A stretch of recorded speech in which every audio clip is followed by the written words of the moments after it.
let's just continue on with a few more dimension tricks. One is, here we go, here.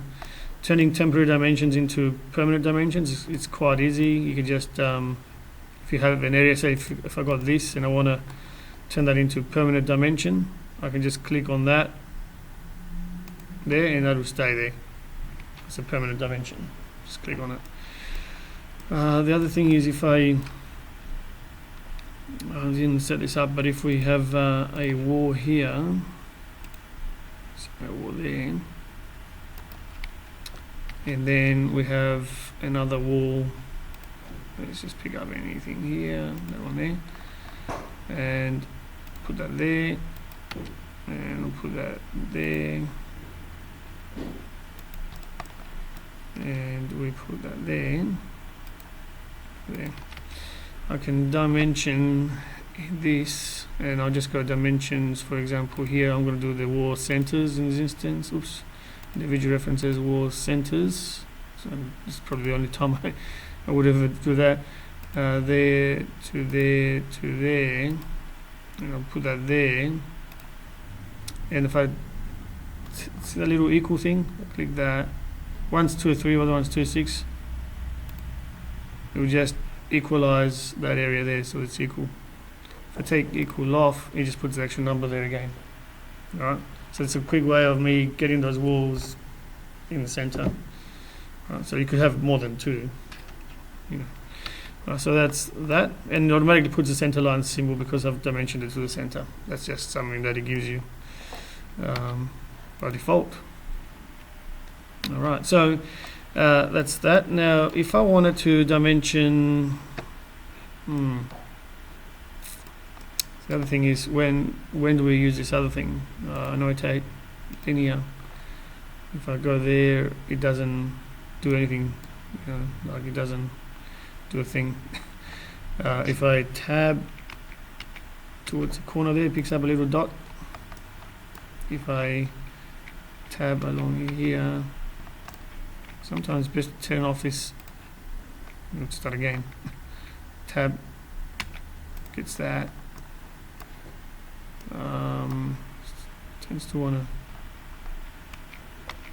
There's another one. Right. So I'm tabbing to get those little dots. To get that. So it's not easy to do. That's why we use the other one. The aligned one is quite easy. Just click there and drop it, sort of thing. Alright, so that was that. So what if I wanted to dimension this here using that method? Let's see what happens if we dimension using that from tab there to tab this one here, there. Right, so I can put that obviously being linear, you can only do horizontal or vertical, right? So it makes sense a little bit on an angular wall to show you. If you want to dimension the horizontal part of it, you do it like that. And of course, if I want to do the other way, I go tab. I just hang around on the corner there, and I go tab, and I get the little dot. And I go to this corner here, tab, get the dot, and put it there. Same way, if I wanted to dimension along there, so from that internal corner there to that external one there, or that one, if we just go using this one then, linear, we can go, see how it picks up wall centers, because I did that I suppose. Just go wall faces. What does it do then? Okay, well, I can go there, which is fine, but it just picked up the face, and it's just wanting to go to another phase. Maybe it doesn't pick up anything after that. It's gone off on that angle, and that's it, So how do I do it? What I need to do is use that one again and just go tab again, same as the other one. Hang on. Start again. Click that. I should be able. What are my individual references? All faces. It should work.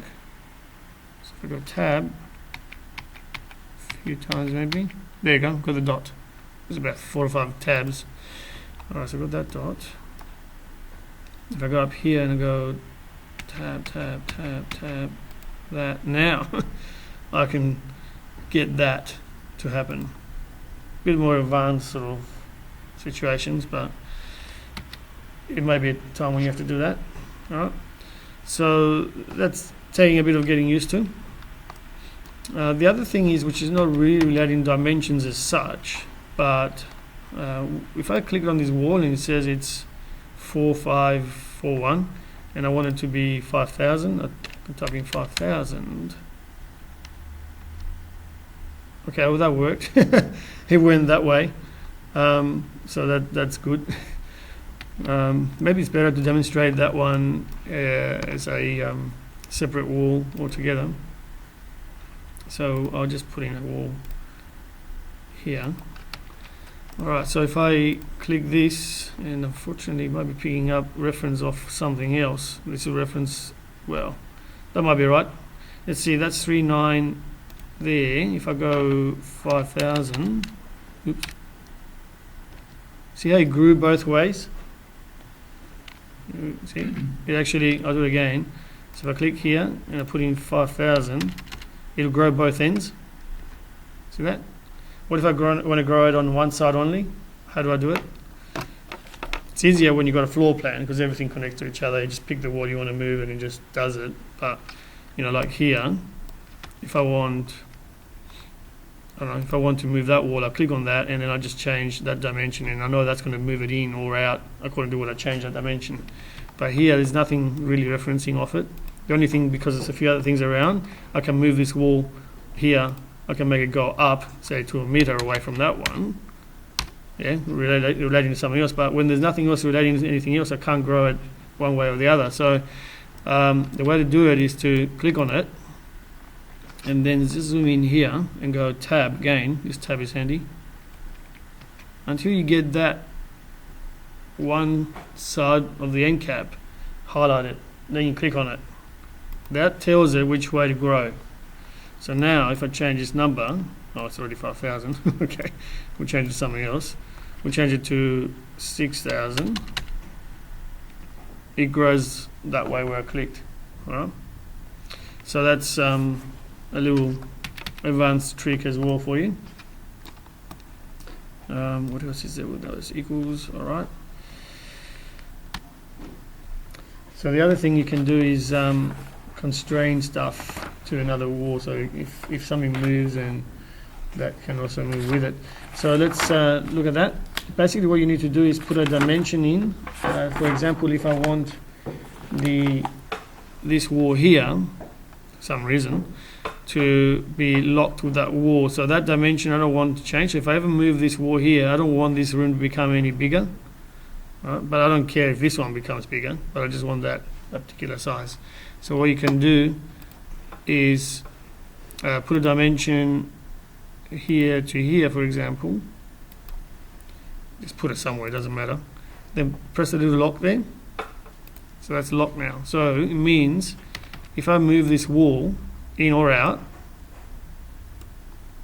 that would maintain that to be 500-600. But if I move it in, it'll make this room a little bit too small, don't forget, okay? Let's just move it out back the other way. Now I clicked on that wall. Now because I've got a dimension here, there's no witness lines anymore, but it uses the dimension line as a witness line. So if I click on here, because it's changed it to a little bit of a different size, I can click on here. It'll make it 15. Let's zoom out now so you can see. Maybe 15. All right. So it should move that way a bit. Okay, so that's 15. So let's move along. We can see that it made this room bigger, and now you enter into the bedroom. Okay, but now you might not want to show this dimension. Obviously, you probably won't. You only just put it there for parametric purposes, really. So that's for the constraint. So what you need to do really is normally what you do is you lock it, and then you could click on it, right click, and hide in view. Not category, because if I do category, do all the dimensions. I just want to hide that element, so nobody really knows. But next time I go here and I want to go there, just change that to back to 13190, I think, for example. That will just move in, and nobody really knows it's a dimension there, you know. So how do you find that dimension? How do you get it back afterwards if you wanted to remove that constraint? All right, so that's a good question, in fact.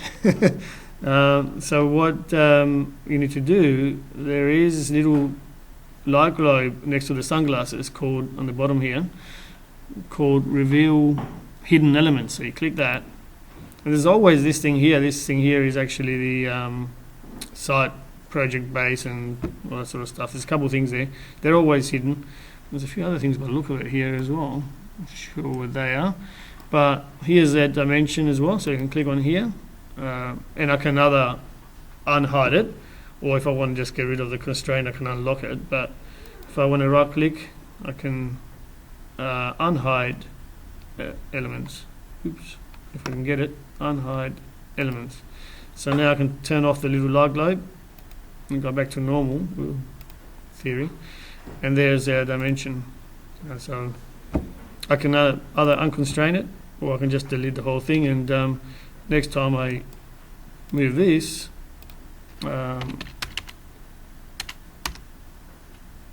nothing will happen to this. As you can see, things have updated here, these dimensions and all that. They moved along as well, which is handy. Because it's what we call a parametric change engine that's driving Revit, it automatically updates everything for us, including elevation sections, whatever. Well, just undo that. Okay. Right, just one more thing to show you is the nudge command. Yes. If I wanted to just click on that wall and just move it a little bit, I can use the arrow keys on the keyboard and move it left, right, up, down, whatever.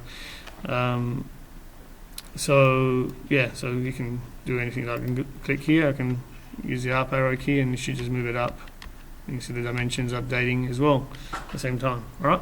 So I don't think you can use a nudge on here, or can we? No. Oh, hang on.